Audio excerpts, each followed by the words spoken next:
رمضان شهر الخير يا حبايب، نجتمع فيه بالقلوب الطيبة من بلاد لبلاد، والقلوب تسير نعلم الأخلاق ونزرع المحبة. يا زينة شهر بالليل نلتقي، نفطر سوا وبالدعاء نلتقي. في كل مكان الأجواء بتحلى، رمضان حول العالم دايما يتجلى. الفوانيس تتلالى في كل حارة، وراحة الأكلات تحلم المصارة من أسوأ رمضان أهلا مرحبا رمضان،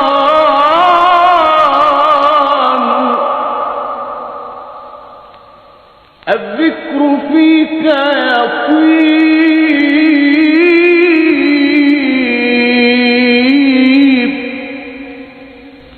الذكر فيك يطيب،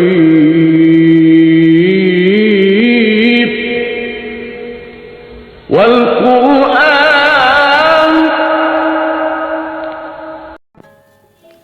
أهلا وسهلا بيكم في حلقة جديدة من برنامجنا رمضان حول العالم.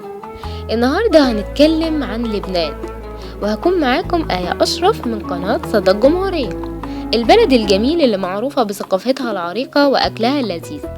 هنتعرف على عادات الضيافة الاجتماعية، وكمان حلقات الذكر اللي بتكون جزء من الروح الرمضانية هناك.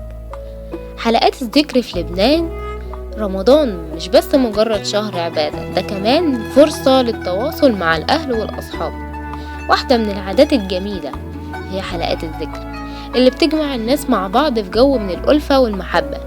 في الأوقات دي الناس بتجتمع في المساجد أو البيوت، وبيكون في شيوخ أو أئمة بيقودوا الجلسات دي مش بس بتشمل الذكر، لكن كمان تلاوة القرآن والأدعية، وكمان بتكون فرصة لتبادل التجارب والقصص، وأحيانا بيكون في كلمات عن أهمية الشهر الفضيل. شهر رمضان في لبنان هو وقت للتقرب إلى الله، وكل ما زادت الهمة زادت البركة. الناس هناك بتحرص على الذكر والتسبيح، والأجواء بتكون مميزة جدا، وده بيخلي النفوس متعلقة بعبادة أكتر. عادات الضيافة الاجتماعية. أما عن الضيافة في لبنان فعندهم عادات مش ممكن تنساها. الضيافة هناك تعتبر فن، وكل بيت يستقبل ضيوفه بحفاوة كبيرة في رمضان. البيوت بتكون مليانة بالناس، وعادة قبل الإفطار الأهل والأصدقاء بيجوا يجتمعوا مع بعض. لما نتكلم عن الأكل لازم نذكر الأكلات التقليدية اللي مش ممكن تفوت. أول حاجة الفتوش، وهو سلطة شهيرة مكونة من الخضار الطازج والخبز المحمص. طعمها رائع وبتكون منعشة، وبتعتبر البداية المثالية لوجبة الإفطار. وكمان الحمص اللي معروف في جميع أنحاء العالم، بس في لبنان ليه طعم خاص. الحمص مع الطحينة وزيت الزيتون هو طبق أساسي على كل مائدة. ومش نقدر ننسى كمان المعمول، اللي هو الحلوى الشهية اللي بتتعمل من السميد والمحشي بالتمر أو الجوز. كل بيت عنده وصفته الخاصة، وبتكون موجودة في كل مناسبة. رمضانيات لبنانية. رمضان في لبنان كمان له طقوس خاصة مع اقتراب الإفطار. الشوارع بتتزين بفوانيس، والناس بتبدأ تشعر بأجواء الشهر الكريم. الأطفال كمان ليهم دور كبير في التحضير للإفطار، وبيبقوا مبسوطين لما يشاركوا في توزيع الحلوى.